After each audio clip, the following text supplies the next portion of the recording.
Além de termos o privilégio de, como igreja, zelarmos por um culto cristocêntrico, centrado na pessoa de Jesus, com louvores bíblicos de qualidade, com uma mensagem voltada nas Escrituras, a nossa igreja aqui em Tambaú, para aqueles que estão chegando agora, ou para aqueles que sempre nos acompanham, também busca ter o mesmo zelo através das suas forças de integração, dos diversos ministérios, desde o ministério infantil, passando pelos adolescentes, jovens adultos na SAF, na UPH e também na terceira idade.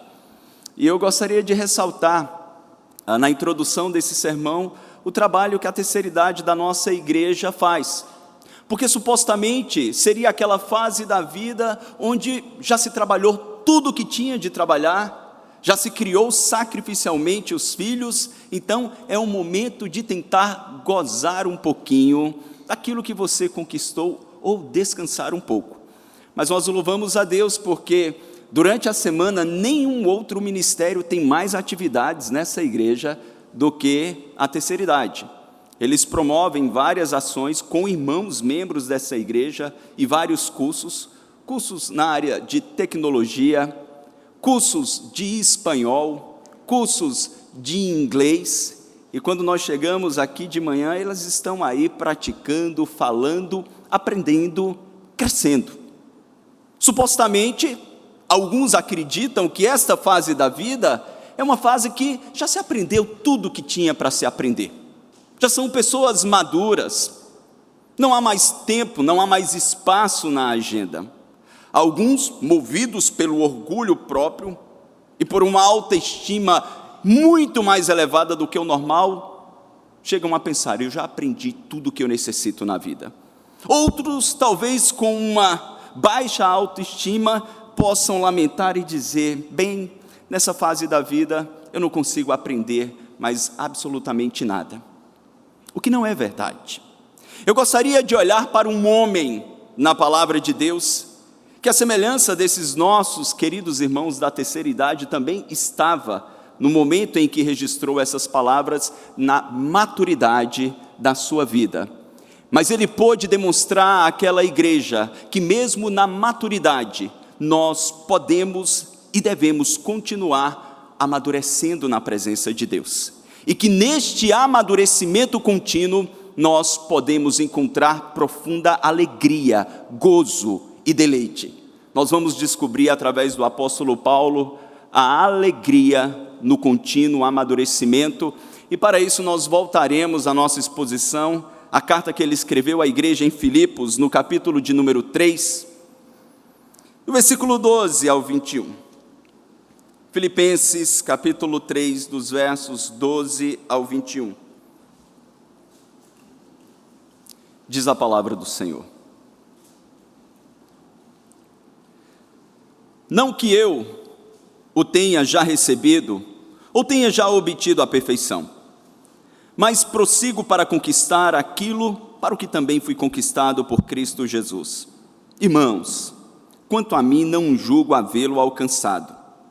Mas uma coisa faço, esquecendo-me das coisas que para trás ficam e avançando para as que estão diante de mim, prossigo para o alvo, para o prêmio da soberana vocação de Deus em Cristo Jesus. Todos, pois, que somos perfeitos, tenhamos este sentimento. E se porventura pensais de outro modo, também isso Deus vos esclarecerá. Todavia, andemos de acordo com o que já alcançamos. Irmãos, sede imitadores meus e observai os que andam segundo o modelo que tendes em nós, pois muitos andam entre nós, dos quais repetidas vezes eu vos dizia, e agora vos digo até chorando, que são inimigos da cruz de Cristo. O destino deles é a perdição, o Deus deles é o ventre, e a glória deles está na sua infâmia, visto que só se preocupam com as coisas terrenas. Pois a nossa pátria está nos céus, de onde também aguardamos o Salvador, o Senhor Jesus Cristo, o qual transformará o nosso corpo de humilhação para ser igual ao corpo da sua glória, segundo a eficácia do poder que ele tem de até subordinar a si todas as coisas. Vamos ler novamente juntos o verso 14?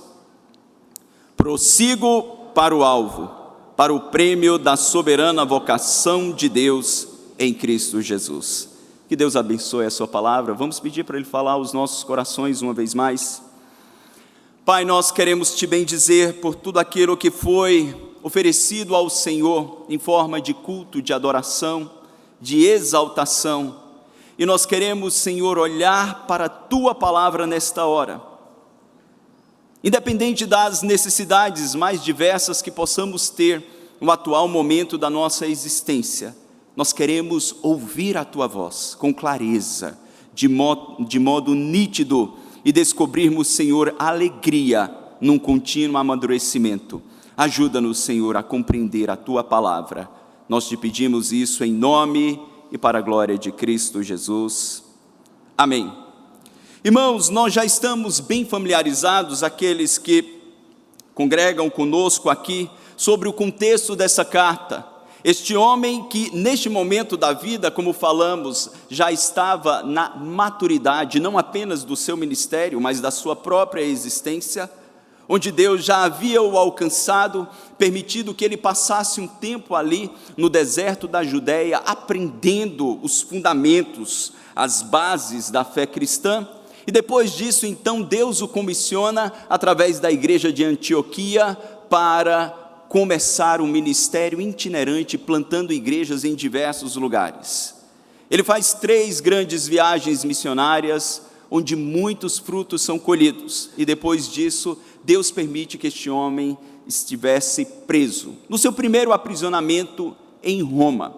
Ele poderia muito bem olhar para trás e se sentir confortável com tudo aquilo que já realizara, com tudo aquilo que ele aprendeu ao longo dos anos, ao longo do seu serviço. Alguns comentaristas acreditam que mais de 30 anos tinham se passado, então ele tinha aproximadamente o mesmo tempo de ministério, se isso é verdade, que o nosso pastor Robinson tem.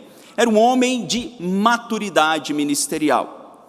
Mas nos impressiona quando nós vimos na última vez, no capítulo 3, quando Paulo demonstra àquela igreja que eles precisavam viver no mundo como uma igreja virtuosa, mas tendo discernimento dos perigos que estavam ao seu redor.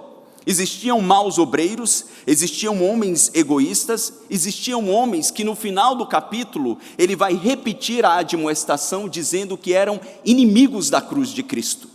Portanto, aquela amada igreja precisava discernir devidamente o contexto ao seu redor, os perigos e estabelecer prioridades.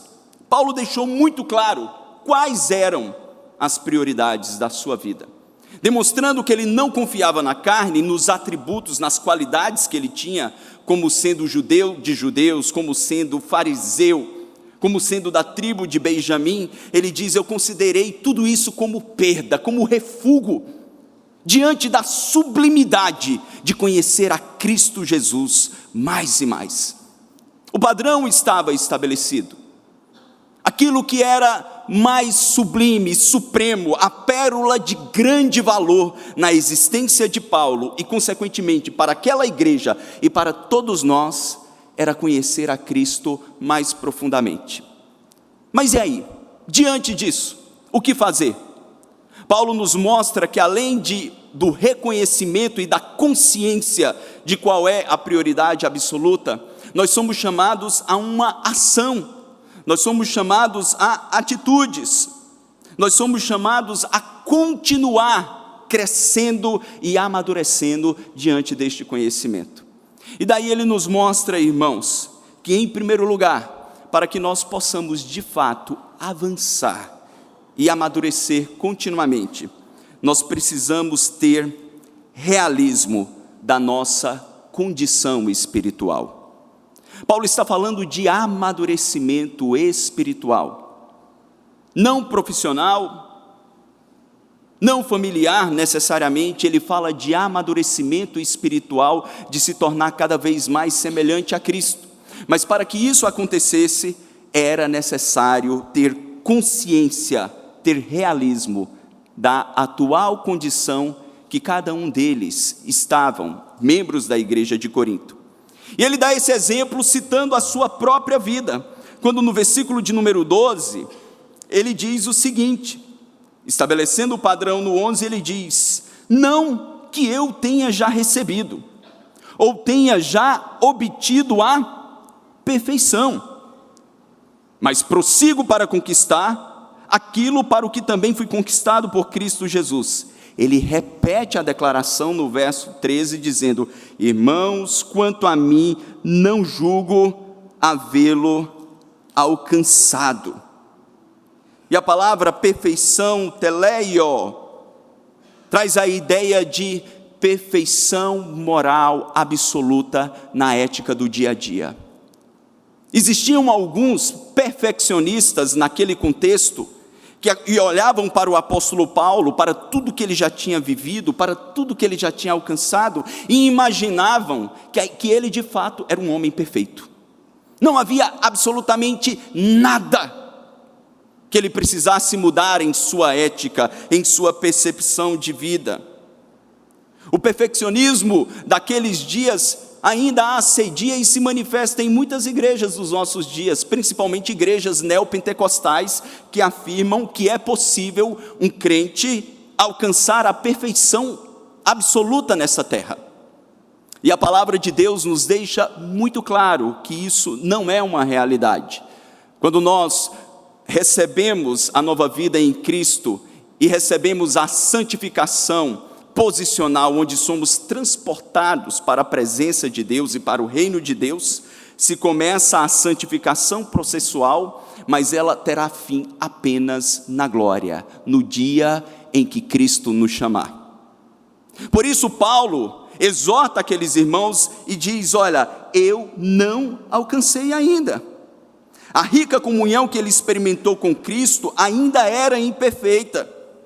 Existiam momentos que o próprio Paulo, que tinha um conflito interior, como ouvimos na carta aos Romanos, quando ele escreve a luta do seu velho homem com o novo homem, existiam momentos que ele declara no capítulo 8 que ele não sabia orar como convém.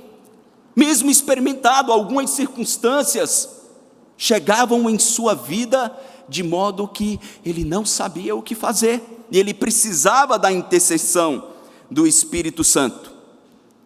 E por isso Paulo, admoestando aquela igreja, ele diz: olha, eu ainda preciso crescer, eu tenho consciência disso, e eu não estou satisfeito com a minha condição espiritual. Um grande comentarista, F.B. Meyer, ele diz que a insatisfação pessoal é a raiz das conquistas mais nobres da vida. Apenas quando estamos insatisfeitos conosco, é que nos refugiamos em Deus e faremos progresso em nossa vida espiritual. Essa busca, através do poder do Espírito agindo em nós, produz um decréscimo da manifestação do pecado e, consequentemente, um crescimento do amor e santidade. Nós precisamos estar atentos, irmãos, porque quando olhamos para a palavra de Deus e somos lembrados pelo apóstolo João que todos são pecadores e que aqueles que dizem que não têm pecado mentem, nós somos tentados às vezes a nos acomodar e dizer: bem, essa é uma fraqueza que eu tenho e o Senhor sabe muito bem, eu vou sempre me refugiar no perdão que há em Cristo Jesus. É bem verdade que Deus sempre nos provê perdão através do seu Filho, porque iremos pecar. Mas eles não podem, tais pecados, serem tão recorrentes como eram nos seus primeiros anos de caminhada cristã.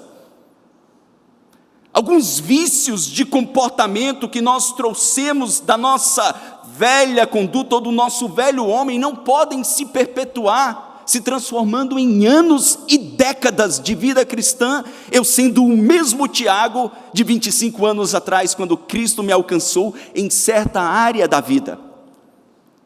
Nós precisamos ter a consciência, sim, que Paulo teve em dizermos: olha, de fato eu não alcancei ainda. Mas diante dessa constatação, uma coisa eu faço. E daí nós encontramos uma segunda verdade para que nós possamos provar desta alegria do contínuo crescimento, para que nós possamos tê-la em nossos corações, ainda de uma leitura devida da nossa própria condição, porque nós somos muito bons em lermos os outros, em analisarmos todos ao nosso redor, menos a nós mesmos, e às vezes ficamos irritadíssimos quando alguém faz uma análise acerca de nós. E levantamos as armas e todo o nosso exército bélico para atacar, às vezes apontando um erro maior daquela pessoa. Paulo não fez isso. Ele diz: eu não alcancei, eu repito, irmãos, eu não alcancei. Mas e aí? Além da constatação, nós precisamos, irmãos, para ter esta alegria, manifestar grande esforço pessoal e concentração naquilo que nós buscamos. Nós precisamos ter foco no que buscamos e nos esforçar.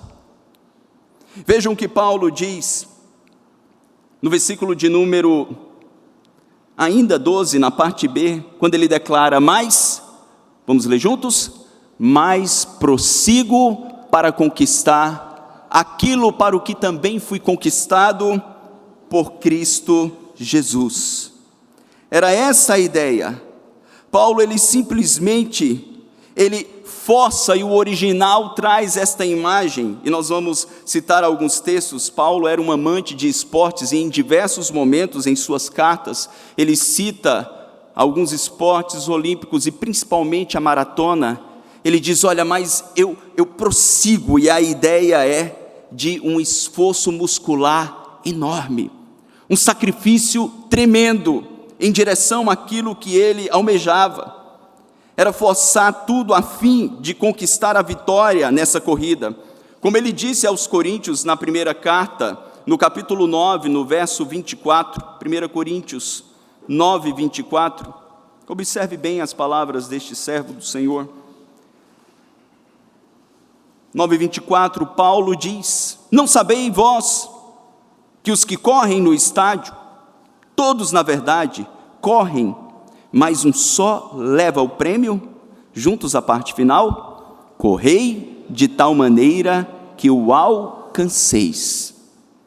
Este mesmo Paulo disse aos Efésios que é Deus quem efetua em nós tanto o querer como o realizar. Aos Efésios não, aos próprios Filipenses, perdão. Mas ao mesmo tempo ele os admoesta a se esforçarem.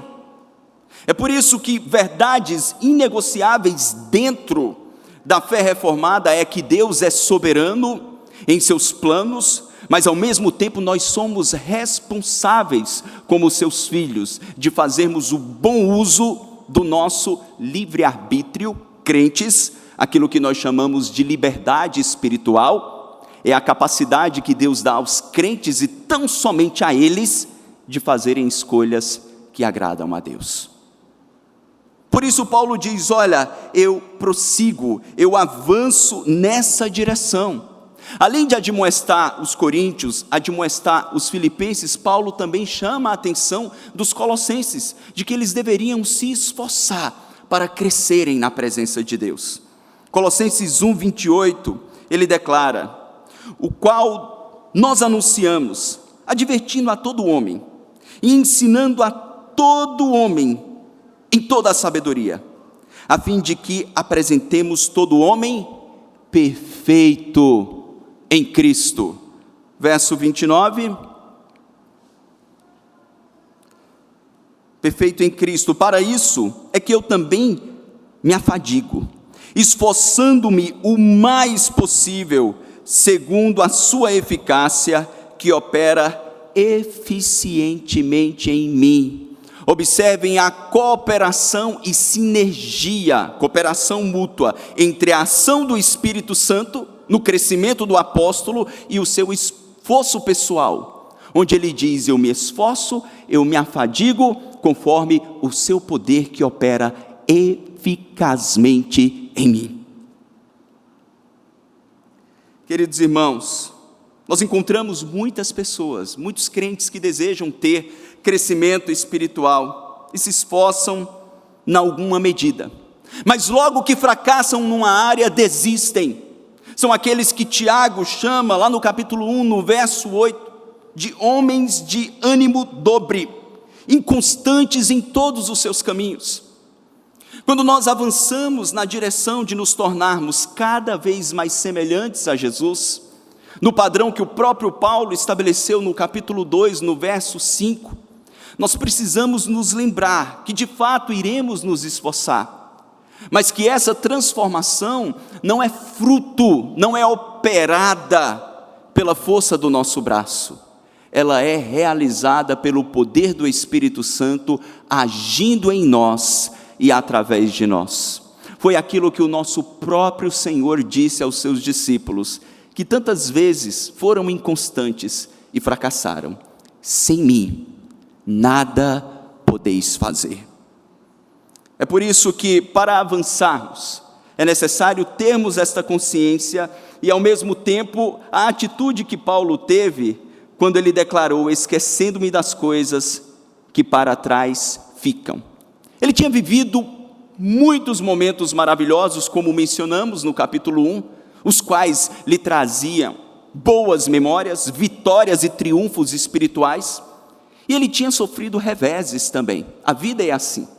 Quando olhamos para trás em nossa caminhada, ao longo dos anos, alguns que já estão na meia-idade ou na terceira idade, podem lembrar do tempo que você, minha irmã da terceira idade, fazia parte da UPA. Nós temos vários irmãos aqui que foram membros da UPA na primeira igreja presbiteriana há mais de 30 anos atrás, e o pastor era pastor de adolescentes deles. Não é isso mesmo, pastor? Bem, o presbítero Daniel disse isso, eu não sei se procede. Enfim, sendo dessa maneira, ou alguns anos numa confusão, eu estou até com medo depois disso. O importante é que, ao olharem para trás, eles podem lembrar de tantos momentos gloriosos, de acampamentos maravilhosos, como este que os nossos filhos estiveram nesses últimos 3 dias. Esses momentos passaram. Como os fracassos, quedas, disciplina, correção. Paulo diz: olha, eu já vivi tudo isso, mas eu me esqueço do que ficou para trás. Para que eu continue em amadurecimento, eu não posso viver no saudosismo espiritual. Foi muito bom o que eu vivi em qualquer lugar, mas Deus tem crescimento para mim hoje, e eu irei avançar nessa direção, na força e no poder do Espírito Santo. Eu prossigo para o alvo, eu caminho nessa direção. O próprio Senhor Jesus declarou que aquele que coloca a mão no arado não pode olhar para trás. Ele precisa ter foco para que o trabalho seja bem feito e para que o crescimento se manifeste. Por isso, irmãos, o que nós temos feito? Talvez você se pergunte: pastor, isso é uma obra do Espírito Santo, o que eu posso fazer? Onde entra a minha responsabilidade? Deus deixou para a sua igreja aquilo que nós chamamos, nós reformados, de meios de graça. Os meios de graça são disciplinas espirituais dadas por Deus à sua igreja, para que através do exercício delas nós possamos nos fortalecer, crescer e amadurecer na presença de Deus. Oração, leitura da palavra, meditação nas Escrituras, jejum, comunhão dos santos, ceia do Senhor, todas essas disciplinas são meios de graça preciosos. Não adianta eu saber que oração é importante se eu não oro. Não adianta eu dizer que a Bíblia é a palavra de Deus viva e que se renova a cada manhã, se em cada manhã eu não busco refúgio para o meu coração nela. Não vale de nada. Não adianta dizer que a igreja é importante se eu não tenho comunhão com ninguém da igreja. Todos os meus amigos são descrentes. Meu irmão, você vai ficar atrofiado. E qualquer atrofiamento é algo anormal. Uma criança, ela não se esforça para crescer, ela naturalmente cresce. Igualmente, todo cristão nascido de novo, que sabe qual é a prioridade da existência, que é se tornar como Jesus, ele naturalmente irá crescer de glória em glória e de vitória em vitória, fazendo o bom uso dos meios de graça. Por isso, com a graça de Deus, meu irmão, arregace as mangas, e se você não começou a sua leitura bíblica em janeiro, comece agora em novembro, não espere o próximo janeiro não, saia da igreja e diga: Senhor, me perdoe, amanhã eu começo. Se não tem nenhum programa, procure o pastor Robson, me procure, ou qualquer oficial da igreja, nós iremos lhe ajudar com algum plano de leitura bíblica, mas cresça para a glória de Deus. Finalmente, irmãos, para que nós possamos provar desta alegria no contínuo crescimento, nós precisamos ter, além de consciência de onde estamos, além de um esforço pessoal e foco, nós precisamos ter a motivação correta.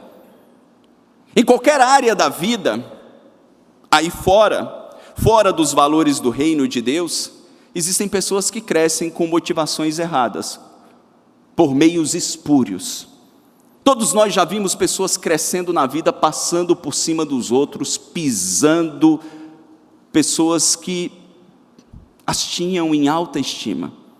Mas no reino de Deus, e espiritualmente falando, isso não funciona. Para nós crescermos espiritualmente, nos tornarmos cada dia mais semelhantes a Cristo, nós precisamos ter a motivação correta em nossos corações. Veja o que Paulo diz no versículo de número 14. Prossigo para o alvo, para o prêmio da soberana vocação de Deus em Cristo Jesus. Este era o prêmio, se tornar como Cristo. Mas no verso 15 ele declara, todos juntos? Todos, pois, que somos perfeitos, tenhamos este sentimento, e se porventura pensais de outro modo, também isto Deus vos esclarecerá. Todavia, andemos de acordo com o que já alcançamos. Veja bem, o primeiro motivo, a primeira coisa que motivava Paulo era a imagem perfeita de Cristo manifesta na pessoa do Redentor, em sua encarnação, para quem ele olhava.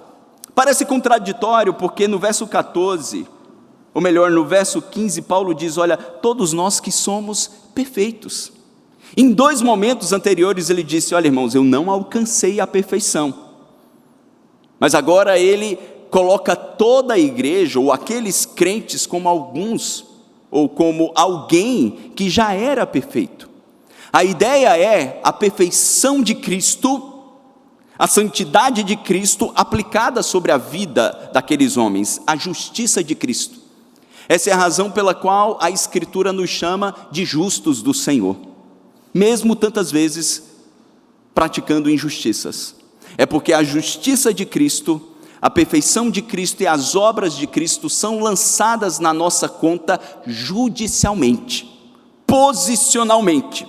É por isso que Deus não nos condenará no juízo final, porque no juízo final, para a salvação, Ele não verá as minhas obras, Ele não verá as suas obras, Ele verá as obras do seu Filho aplicadas sobre as nossas vidas. Nós que já alcançamos isso, devemos prosseguir nessa direção, termos o mesmo sentimento, a mesma disposição. E é disso que Paulo estava falando.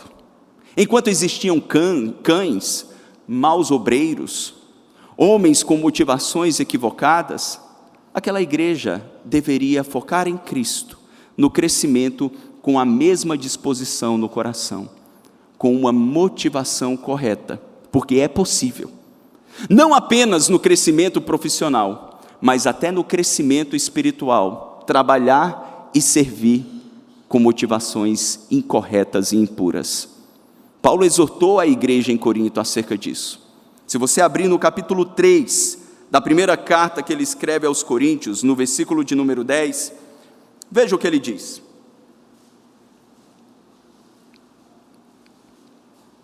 1 Coríntios 3, versículo de número 10,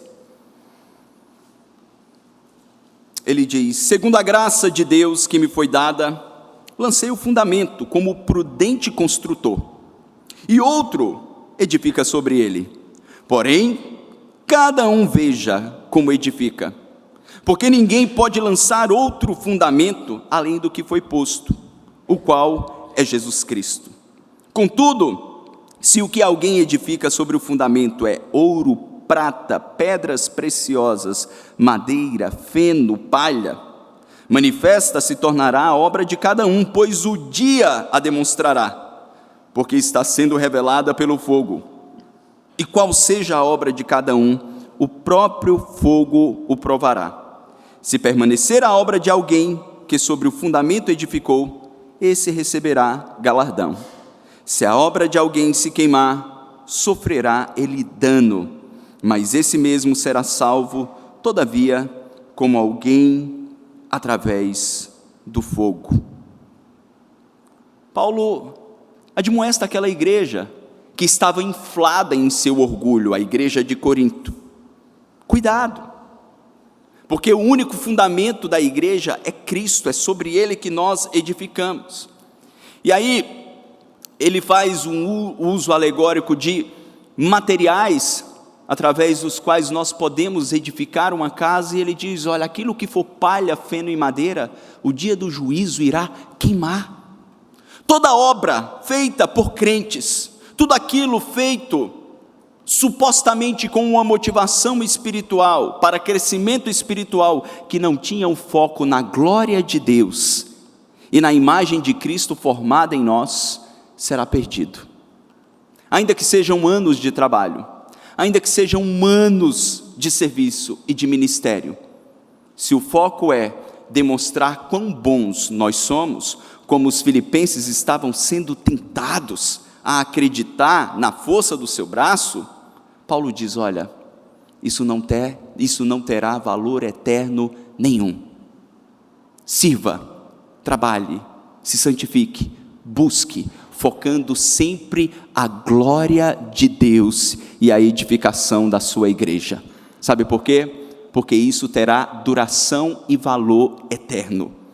No dia do juízo, nós poderemos ouvir da boca do nosso próprio mestre: servo bom e fiel, foste fiel no pouco, sobre o muito te colocarei. Entra no gozo do teu Senhor. Ali estarão muitos anônimos, que nunca tiveram a oportunidade de ser conhecido por mais de um pequeno grupo. Talvez em sua época não tinha a tecnologia que nós temos, talvez ele nunca serviu numa grande comunidade como a nossa, mas tiveram obras de grande valor, motivadas e movidas pela glória de Deus. Poderão ser honrados e receber do Senhor uma grande recompensa pelo seu crescimento espiritual, porque foram homens dos quais o mundo não foi digno. Que Deus guarde os nossos corações, irmãos, para que nós possamos chegar no final da vida. Neste momento Paulo ainda não estava. Ele ainda seria solto e teria um segundo aprisionamento, de onde ele não sairia. E é nesse segundo aprisionamento, entendendo que os seus dias se findavam, que ele pôde declarar, escrevendo ao seu filho na fé Timóteo, no capítulo 4 da segunda carta, dizendo: combati o bom combate, completei a carreira e guardei a fé. Já agora a coroa da justiça me está guardada, a qual o Senhor, reto juiz, me dará naquele dia, e não somente a mim, mas também a todos quantos amam a sua vinda. É para lá que nós corremos. É por isso que nos versos que nós lemos e não iremos trabalhar, Paulo diz: olha, tudo isso que vocês ouviram acerca da minha vida, imitem, sejam meus imitadores, e observai os que andam segundo o modelo que tendes em nós. Cuidado com aqueles que andam relapsos, que o Deus é o próprio ventre, que pensam na sua própria glória, ainda que estejam inseridos em nosso meio. Cuidado com esses, porque o destino deles é a perdição, mas a nós não. O nosso destino, a nossa pátria está nos céus, de onde também aguardamos o Salvador, o Senhor Jesus Cristo, o qual transformará o nosso corpo humilhado para ser igual ao corpo da sua glória, segundo a eficácia do poder que ele tem, de até subordinar a si todas as coisas. Por isso, enquanto avançamos, o nosso caráter está sendo transformado dia após dia no caráter de Cristo. Ainda que o seu corpo exterior, o seu esquema esteja envelhecendo, se degradando, o seu homem interior se renova dia após dia. Mas como Paulo disse, um dia ele virá e transformará esse nosso corpo decaído num corpo de glória, a semelhança do corpo ressurreto que ele recebeu, que foi assunto aos céus, e este corpo ressurreto já está nos céus há 2000 anos, porque ele é incorruptível. Nós receberemos um corpo de glória que não se degradará, e seremos plenamente semelhantes ao Senhor, ou seja, não em toda a sua glória e atributos, mas refletiremos perfeitamente a sua imagem. Que Deus nos dê a alegria do contínuo crescimento. Continue, meu irmão, quer você tenha 60, 70, 80, 90 ou 15 anos, nunca deixe de crescer e amadurecer na presença de Deus. Que Deus nos abençoe. Vamos orar? Ó Pai, nós te louvamos porque o Senhor nos instrui continuamente em Tua palavra. Pelo poder do Teu Espírito Santo, nós podemos ver nela, e ver nos homens os quais o Senhor usou, modelos a serem seguidos, homens também que o Senhor coloca em nosso meio, que têm crescido de glória em glória, e que buscam essa perfeição. Senhor, dá-nos humildade, livra-nos, Senhor, da soberba, porque a Tua palavra nos diz que a soberba precede a ruína, e a altivez de espírito a queda. Livra-nos, Senhor, do engano, de acharmos que não podemos crescer mais, ou talvez do comodismo, de sabermos que podemos e que precisamos, mas não fazemos absolutamente nada para isso. Dia após dia, a nossa vida espiritual continua estagnada, escassa, árida. Reaviva os nossos corações, Senhor, que cada um deles possa arder de desejo de crescer em santidade, em comunhão contigo, de que cada dia mais nós possamos refletir a beleza e a glória do nosso Redentor. E ajuda-nos, Senhor, enquanto crescemos, para que o orgulho não nos tente de acreditarmos que tais virtudes que começam a se apresentar, elas são fruto do nosso próprio esforço.